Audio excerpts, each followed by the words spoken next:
Hello everyone, इस video में हम आरटेट 2012 का पेपर 1 सॉल्व करेंगे। तो स्टार्ट करते हैं क्वेश्चन नंबर 91 यानी क्वेश्चन नंबर फर्स्ट से। मैथ के जो क्वेश्चन है वो 91 से स्टार्ट होते हैं, तो हम क्वेश्चन 91 से स्टार्ट करते हैं। Mathematics is the gate and key of all science, these words are said by. Mathematics सभी साइंसेस के लिए एक तरह से रास्ता है या दरवाज़ा है या चाबी है। ये बात किसने बोली? तो ये बात बोली रॉगर बेकॉन ने। तो आपका आंसर होगा ऑप्शन नंबर ए। क्लियर? बढ़ते हैं अगले क्वेश्चन की तरफ। In a child which virtue is developed by the study of mathematics. Mathematics पढ़ने से एक बच्चे के अंदर कौन सा वर्च्यू डेवलप होगा? सेल्फ कॉन्फिडेंस आएगा, लॉजिकल थिंकिंग डेवलप होगी, एनालिटिक थिंकिंग भी डेवलप होगी, यानी आपका आंसर होगा option number D, all of these. Clear? बढ़ते हैं अगले क्वेश्चन की तरफ। The importance of mathematics at primary level is. Primary level मतलब 5th स्टैंडर्ड तक मैथमेटिक्स की क्या इम्पोर्टेंस है? तो मैथमेटिक्स किस चीज़ में हेल्प करता है? It help in increasing the mental level, यानी माइंड के लेवल को इंक्रीज करने में हेल्प करता है। क्लियर? बढ़ते हैं अगले क्वेश्चन की तरफ। Principle of general to specific is used in. General से स्पेसिफिक की तरफ हम कौन से प्रिंसिपल में जाते हैं? डिडक्टिव मेथड में। जबकि इंडक्टिव में हम कहाँ से कहाँ जाते हैं? स्पेसिफिक से जनरल। डिडक्टिव में क्या होता है? General to specific. जनरल मतलब हम कुछ क्वेश्चंस कुछ एग्जाम्पल्स करते हैं और फिर उसके स्पेसिफिक चीज़ की तरफ जाते हैं। बढ़ते अगले क्वेश्चन की तरफ। In which method in the mathematics do we usually take the help of formula and rules.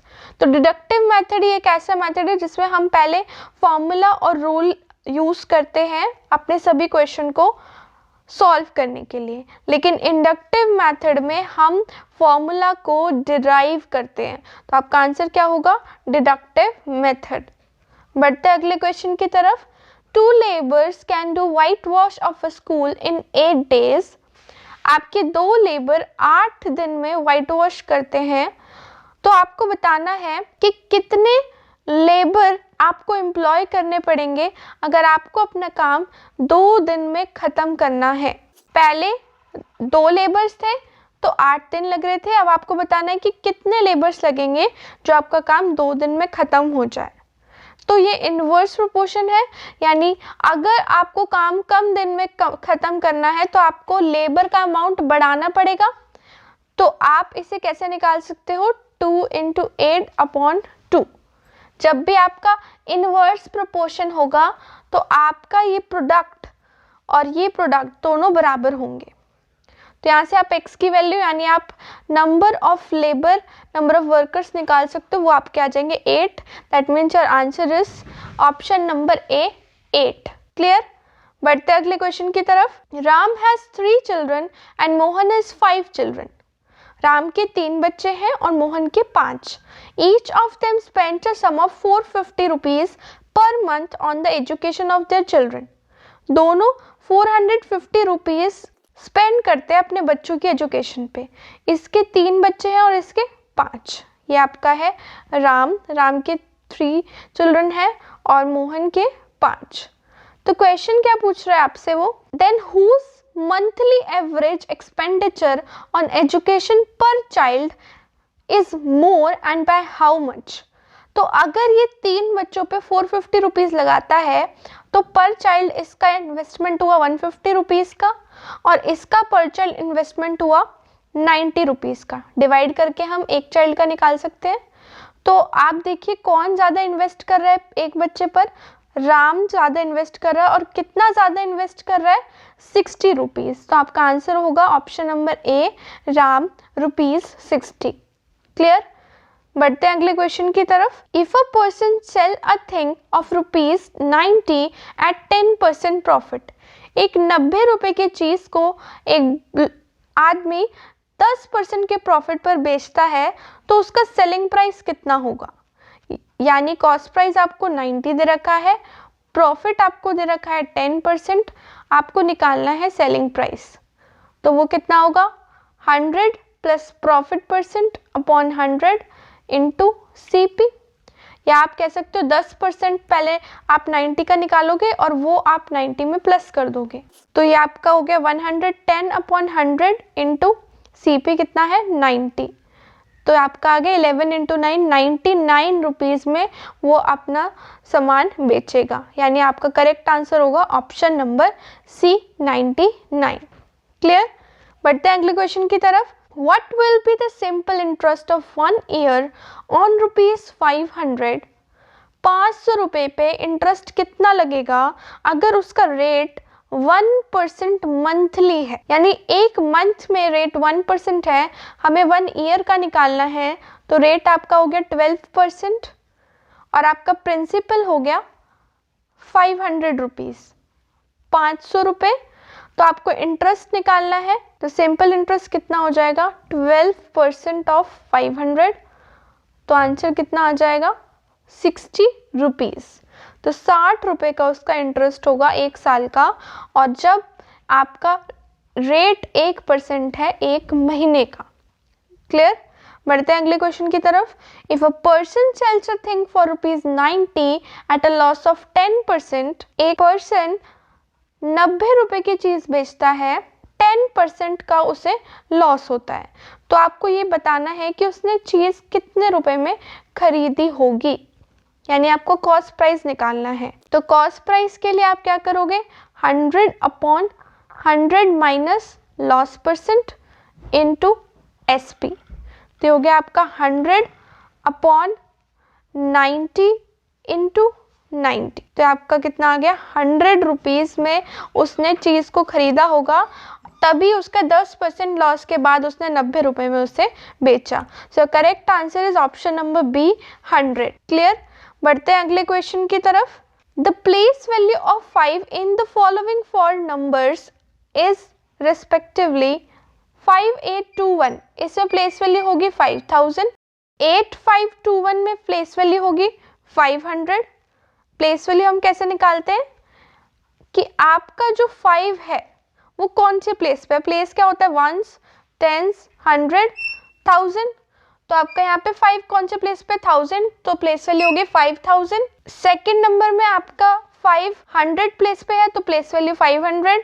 Third number में आपका 10s प्लेस पे है तो प्लेस वैल्यू हो गई 50, और लास्ट नंबर में आपका 5 1s प्लेस पे है तो आपकी प्लेस वैल्यू हो गई 5, तो आपका आंसर क्या होगा 5000, 500, 50 and 5, which is your option A।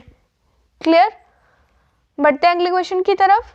The total population of a village is 4054, एक विलेज की टोटल पॉपुलेशन 4054 है और उसमें मेल्स हैं 2896, तो आपको फीमेल्स कैलकुलेट करनी कितनी होंगी, तो इसके लिए आप क्या करोगे टोटल पॉपुलेशन में से मेल की पॉपुलेशन को माइनस कर दोगे, तो आपके पास आंसर आ जाएगा 1158, which is your option number C। Clear? बढ़ते हैं अगले क्वेश्चन की तरफ। There are 642 students in 6 classes of a school, 6 class में टोटल 642 बच्चे हैं। If the number of student in each class is equal, then how many students are there in each class? अगर हर class में बराबर number के बच्चे हैं तो हर क्लास में कितने बच्चे होंगे, तो सिंपल आप 6 से इसे डिवाइड कर दोगे तो आपका आंसर आ जाएगा 107, which is option number B। Clear? इसमें काफ़ी बार बच्चे क्या करते हैं 6 1 6 और 6 7 42, जबकि ये 4 जो 6 के टेबल में नहीं गया उसकी 0 लगाना भूल जाते हैं और 17 आंसर टिक कराएं उसकी जगह, तो ये गलत हो जाएगा आपका, तो आंसर करेक्ट क्या होगा 107, यानी ऑप्शन नंबर B। अगर आप यहाँ तक हमारे वीडियो को देखते देखते आ चुके हैं, आगे जाने से पहले सब्सक्राइब का बटन ज़रूर दबा दें और नोटिफिकेशन का भी, ताकि आपको आगे की वीडियोस की नोटिफिकेशंस भी टाइमली मिलती रहें। So let's continue to our questions. बढ़ते हैं अगले क्वेश्चन की तरफ। The value of 10 coins of 25 पैसे, 10 सिक्के हैं 25 पैसे के, तो टोटल कितने पैसे हो गए 250 पैसे। इसने बोला is not equal to which of the following. तो हम पहले वाला देखते हैं, 2 कॉइन्स ऑफ 1 रुपी, तो ये हो गया आपका 200 पैसे, और 1 कॉइन ऑफ 50 रुपीज़, तो 200 प्लस 50 मिला आपको 250, यानी ये भी सही है। इनमें आपको बताना है इनमें से आपके चारों ऑप्शन में से कौन सा कॉम्बिनेशन आपके 250 पैसे को रिप्रेजेंट नहीं कर रहा। अगले पार्ट में देखते हैं, 1 कॉइन ऑफ 1 रुपी, एक कॉइन है 1 रुपए का यानी 100 पैसे, और 3 कॉइन है 50 पैसे के यानी 150 पैसे, तो ये भी मिला के आपको 250 ही मिलेगा, ये भी सही है। नेक्स्ट देखते हैं, 2 कॉइन ऑफ 1 रुपी यानी 200 पैसे, और 2 कॉइन ऑफ 25 पैसा यानी 50 पैसे, ये भी मिला के आपको कितना मिल रहा है 250, तो ये भी सही है। लास्ट वाला देखते हैं, 2 कॉइन्स ऑफ 1 रुपी यानी 200 पैसे, 1 कॉइन ऑफ 50 पैसा प्लस 50 एंड 1 कॉइन ऑफ 25 पैसे, तो कुल मिला के आपके 275 पैसे बनते हैं। तो यही आंसर आपका करेक्ट आंसर होगा, क्योंकि इसने क्वेश्चन में पूछा था इनमें से कौन सा अमाउंट आपका 250 पैसे को रिप्रेजेंट नहीं कर रहा। क्लियर? बढ़ते हैं अगले क्वेश्चन की तरफ। If we divide the number 4 by the number 6, अगर हमने 4 को 6 से डिवाइड किया तो 6 के टेबल में 4 नहीं जाता, 6 जीरोज़ 0, तो आपका रिमाइंडर 4 बचा। तो आपको बताना है डिविडेंड क्या होगा आपका। डिविडेंड होता है ये नंबर, डिविडेंड होता है आपका ये नंबर जिसको आप डिवाइड कर रहे हो, तो डिविडेंड हो गया आपका 4। फिर इसने बोला डिवाइजर जिससे आप डिवाइड कर रहे हो 6, फिर क्वेश्चन आपका ये क्वांटिटी होती है यानी 0, और रिमाइंडर आपका जो बचा हुआ है शेषफल 4604, यानी आपका आंसर हो जाएगा ऑप्शन नंबर ए। क्लियर? बढ़ते हैं अगले क्वेश्चन की तरफ।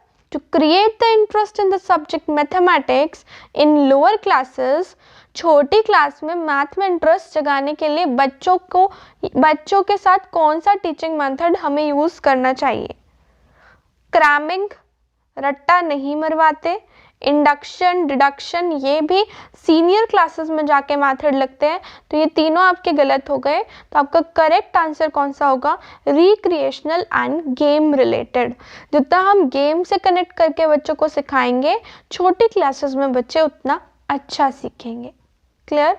बढ़ते हैं अगले क्वेश्चन की तरफ। In which of the following the subject math is not used explicitly, इसमें से कौन सी चीज में मैथ का काम नहीं है। लॉस एंड प्रॉफिट मैथ से रिलेटेड है, साइकिलिंग में बेसिकली हम बात करें तो साइंस लग रही है, बट मैथ अभी कहीं नजर नहीं आ रही। आगे है परचेज ऑफ वेजिटेबल, इसमें भी मैथ कनेक्टेड है, लोन में भी मैथ है, तो आपका साइकिलिंग ही करेक्ट ऑप्शन होगा जिसके अंदर मैथ का आपको कोई भी रोल नजर नहीं आ रहा एक्सप्लिसिटली। क्लियर? बढ़ते हैं अगले क्वेश्चन की तरफ। Ram is playing and putting 3 balls as follows, Ram game खेल रहा है और इस तरह से बॉल्स को प्लेस कर रहा है। पहले उसने 3 बॉल इस तरह रखी, फिर 3-3 के 2 ग्रुप बना दिए, फिर 3, and Mohan is preparing a table looking to his play, और मोहन उसके प्ले को देखकर एक टेबल बना रहा है। तो इस सिचुएशन में एक्चुअल में क्या हो रहा है, Ram is playing and Mohan is doing mathematics. Mohan ने क्या किया, उसका पैटर्न बना लिया, तो ऑब्वियसली यहाँ पे राम खेल रहा था और मोहन उस खेल को देखकर उसके अंदर क्या अप्लाई करने की कोशिश कर रहा है, mathematics. So correct answer is option number A. Clear? बढ़ते हैं अगले क्वेश्चन की तरफ। If a student gets failed in mathematics a number of times, then to know in which particular branch of mathematics is he weak, which of the following method will be used। अगर एक बच्चा बार बार math के test में fail हो रहा है तो हमें ये जानना है कि वो कौन सी ब्रांच में वीक है, तो इसके लिए हम क्या करेंगे, रिटन वर्क चेक करेंगे, ओरल वर्क चेक करेंगे, डायग्नोस्टिक या रेमेडियल मेथड। तो जब भी हमें ये पता लगाना हो कि मिस्टेक कहाँ पर हो रही है, कमी कहाँ पर है, तो हम क्या यूज करेंगे, डायग्नोस्टिक मेथड, और डायग्नोस्टिक मेथड लगाने के बाद हम रेमेडी यूज करेंगे। रेमेडी मतलब होती है स्ट्रेटेजी। क्लियर। तो डायग्नोस्टिक में हम उसे डायग्नोस करेंगे कि कहाँ पर कमी है। बढ़ते हैं अगले क्वेश्चन की तरफ। A student can gain speed in mathematical calculation bye. Math की कैलकुलेशन में एक बच्चा स्पीड को किस तरह इंक्रीज कर सकता है? डिस्कशन या डिबेट से? बिल्कुल नहीं। बातों से कैलकुलेशन तो वैसे ही नहीं आती, ओरल वर्क से भी नहीं, रिटन वर्क भी नहीं।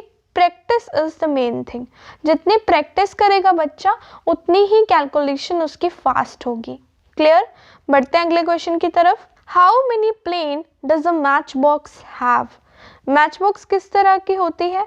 It's a cuboidal shape. और क्यूबॉइड में प्लेन मतलब क्यूबॉइड के फेसेस की बात कर रहा है ये। तो एक आपका ये फेस हो गया, एक इसके सामने वाला, एक आपका ये फेस, एक इसके सामने वाला, और एक टॉप का और उससे बॉटम। तो ये टोटल कितने फेसेस हो गए? 6 फेसेस, और वही आपके क्या है? 6 प्लेन्स हैं। क्लियर। बढ़ते हैं अगले क्वेश्चन की तरफ। How many lines can be drawn on a plane? एक प्लेन के अंदर हम कितनी लाइन ड्रॉ कर सकते हैं? 2, 3, इनफाइनाइट या नथिंग कैन बी सेड? तो इसका सिंपल आंसर है इनफाइनाइट, कि आप अपने प्लेन के ऊपर जितनी चाहें उतनी लाइंस ड्रॉ कर सकते हैं, कोई भी रिस्ट्रिक्शन नहीं है आपके पास। तो infinite lines can be drawn. बढ़ते हैं अगले क्वेश्चन की तरफ। If a transversal line cuts 2 parallel lines, अगर 2 पैरेलल लाइन को एक ट्रांसवर्सल लाइन कट करती है तो इनमें से कौन सी स्टेटमेंट ट्रू होगी? Corresponding angles are equal. Corresponding होते हैं जो आपके यहाँ पे एफ बनाते हैं, तो राइट कॉरस्पॉन्डिंग एंगल्स क्या होते हैं? इक्वल होते हैं। आगे alternate angles are equal. Alternate होते हैं आपके इस टाइप के, जैसे आपका एंगल 1 और 2 है, तो ये भी इक्वल है। आगे बोल रहा है sum of interior angle formed on one side of transversal line is equal to 2 right angles. इसका मतलब क्या हुआ? जो आपके इंटीरियर में ये 2 एंगल्स बनते हैं 3 और ये 4, इन दोनों का सम 180 होता है। ये यही तो कहना चाह रहा है 2 राइट एंगल्स। तो ये बिल्कुल सही बात है, को इंटीरियर एंगल्स का सम 180 होता है। तो बचा आपका लास्ट ऑप्शन। लास्ट ऑप्शन में देखिए तो ये क्या कह रहा है? Sum of interior angle formed on one side of transversal is a right angle. तो ये बात गलत है क्योंकि उनका सम 180 होता है, 90 डिग्री नहीं होता। सो correct answer is option number D. Clear. बढ़ते हैं अगले क्वेश्चन की तरफ। The weight of 1 litre pure ghee is 910 grams. 1 litre मतलब 1000 ml। 1000 ml का वेट है 910 ग्राम। तो आपको 700 ml का वेट निकालना है। तो यहाँ से 1 मिलीलीटर का वेट आएगा आपका 910 अपॉन 1000, और आपको निकालना कितना है? 700 मिलीलीटर का। तो आप क्या करेंगे? 910 अपॉन 1000 इंटू 700। तो इसे सॉल्व करें तो आपके पास आंसर आ जाएगा 91 into 7, which is option number ए, यानी 637। क्लियर। बढ़ते हैं अगले क्वेश्चन की तरफ। The perimeter of rectangle field is 1 kilometre. Perimeter होता है सभी साइड्स का सम ऑफ ऑल साइड्स। वो आपको 1 किलोमीटर या आप कह सकते हो 1000 मीटर दे रखा है। और पेरीमीटर का फॉर्मूला होता है 2 इंटू लेंथ प्लस ब्रेथ, और साथ ही में आपको ब्रेथ दे रखी है 200 मीटर्स। तो आपको लेंथ कैलकुलेट करनी, तो इसे आप इजीली कैलकुलेट कर सकते हो। ये 2 आपका मल्टीप्लाई में है तो वहाँ जाके ये डिवाइड हो जाएगा। तो लेंथ आपकी कितनी आ जाएगी? 1000 divide by 2 will give you 500। तो लेंथ आ गई 500 माइनस 200 यानी 300 मीटर, which is your option number C. So correct answer is option number C. Clear. बढ़ते हैं अगले क्वेश्चन की तरफ। Arrange the following fractions in ascending order. Ascending means छोटे से बड़ा। तो आपके पास फ्रैक्शन है 1/3, 3/4, 2/5 एंड 6/7। तो इनको हम डेसिमल में कन्वर्ट कर लेते हैं। तो आपका 1/3 हो जाएगा 0.3 समथिंग, 3/4 हो जाएगा आपका 0.7 समथिंग, 2/5 हो जाएगा आपका 0.4 और 6/7 आपका हो जाएगा 0.8 समथिंग। तो यहाँ असेंडिंग ऑर्डर में लगाएं तो सबसे पहले आएगा आपका 0.3, फिर आएगा आपका 0.4, फिर 0.7 और लास्ट में आएगा आपका 0.8। 0.3 आपका किसको रिप्रेजेंट कर रहा था? 1/3 को। 0.4 2/5 को, उसके बाद आपका 3/4 और फिर 6/7। और ये चीज़ आपकी किस ऑप्शन से मैच कर रही है? Your answer is your option number C. Clear? बढ़ते हैं अगले क्वेश्चन की तरफ। The expanded form of the number 35.507 is. तो 35 को हम क्या लिख सकते हैं? एक्सपेंडेड फॉर्म लिखने के लिए हमें उसके सिर्फ प्लेस वैल्यू टेबल में वैल्यू डालनी है। ये आपका वंस प्लेस, ये टेंस प्लेस, और डेसिमल के बाद आपका होता है 10th, उसके बाद आता है आपका 100th के बाद आता है आपका 1000th। क्लियर? तो ये आपका 35.507 है। तो ये हो गया आपका 30 + 5 plus 10th means 5/10 plus 0/100 plus 7/1000। तो 0 लिखे ना लिखे, इट्स आर विश। तो आपका आंसर क्या होगा? Your answer will be option number C. Clear? बढ़ते हैं अगले क्वेश्चन की तरफ। Write the number in decimal form. हमें हमारे नंबर को किस फॉर्म में लिखना है? डेसिमल फॉर्म में। तो 90 + 9 हो गया आपका 99 पॉइंट। फिर आता है आपका 10th प्लेस यानी 1/10, फिर 1/100, फिर 1/1000, फिर आपका 1/10,000। इस तरह आपके डेसिमल प्लेसेस होते हैं। तो 1/10 में आपका क्या है? 9। फिर 100 में आपके कोई भी डिजिट नहीं है तो वहाँ का 0। फिर 1000th प्लेस पे आपका है 9। फिर 10,000 प्लेस पे आपका कुछ भी नहीं है और ये आपके कितने जीरोस हैं? 5। तो यहाँ पे आपका एक 0 और फिर 9। तो ये आपका कौन सा नंबर ऑप्शन होगा? Option number D is your correct answer. Clear? बढ़ते हैं अगले क्वेश्चन की तरफ। The prime factors of the number 840। 840 के प्राइम फैक्टर्स निकालने तो आप सिंपली इसका प्राइम फैक्टराइजेशन कर सकते हो। 2 के टेबल में ये 420 पे, फिर आपका आएगा 210 पे, ये हो जाएगा आपका 105। फिर ये आपका आएगा 5 के टेबल में 21 पे, ये 3 के टेबल में 7 और 7 के टेबल में 1 पे। तो आपका 2 आ रहा है 3 टाइम्स और फिर 3, 5 और 7। तो ये आपको कौन सा ऑप्शन से मैच कर रहा है? Option number B is your correct answer. Clear? बढ़ते हैं हमारे लास्ट क्वेश्चन की तरफ और इसी के साथ हमारा ये 2012 का पेपर ख़त्म हो जाएगा। और अगर आप और ईयर के पेपर देखना चाहते हो तो आप हमारे प्लेलिस्ट सेक्शन में जाके आरटेट, सीटेट सभी एग्ज़ाम्स के प्रीवियस ईयर पेपर चेक कर सकते हैं। प्रीवियस ईयर आपको हर चीज़ में बेनिफिट देंगे क्योंकि इससे आपको आइडिया हो जाएगा कि आपके क्वेश्चन किस टाइप के आने वाले हैं। तो लास्ट क्वेश्चन जो रह गया उसे देख लेते हैं। Least common multiple of and highest common factor LCM और एचसीएफ किस किस का पूछ रहा है? 2 consecutive natural number. 2 consecutive natural number की अगर हम बात करें, मान लो आपने 2, 3 ले लिया, 5, 6 ले लिया, 10, 11 ले लिया। आप कोई भी 2 कॉन्जिक्यूटिव लगातार नेचुरल नंबर उठा लो, उन दोनों का कॉमन फैक्टर 1 होगा, राइट? और जब कॉमन फैक्टर 1 है तो आपका एचसीएफ तो 1 हो गया, ये बात तो क्लियर है। अब एचसीएफ 1 हो गया और जब भी कोई 2 नंबर का कॉमन फैक्टर 1 हो तो उनका एलसीएम हम कैसे निकालते हैं? देखो जैसे 2 और 3 है, उसका एलसीएम आपको पता है 6 आता है। 5 और 6 का निकालोगे तो 30 आएगा। तो हम कर क्या रहे हैं? दोनों नंबर का प्रोडक्ट। तो इससे क्लियर है कि 2 नंबर जिनका एचसीएफ 1 है उनका एलसीएम क्या होगा? उन्हीं दोनों नंबर का प्रोडक्ट। तो आपका आंसर क्या हो जाएगा? फर्स्ट में वो एलसीएम कह रहा है देयर प्रोडक्ट और एचसीएफ रेशो, तो ये गलत है। सेकंड में सम बोल रहा है तो ये भी गलत है। थर्ड में सेकंड नंबर फर्स्ट नंबर, ये भी गलत है। तो आपका आंसर क्या होगा? Option number D, that means LCM तो होगा उनका प्रोडक्ट और एचसीएफ होगा नंबर 1। तो ये हुए हमारे 2012 के सभी क्वेश्चंस। अगर आप इस चैनल पर नए हैं तो सब्सक्राइब करके जाइएगा और बेल आइकन को ज़रूर प्रेस कर दीजिए ताकि आपको टाइम टू टाइम हमारे चैनल की वीडियोस की नोटिफिकेशंस मिल सके। Thank you.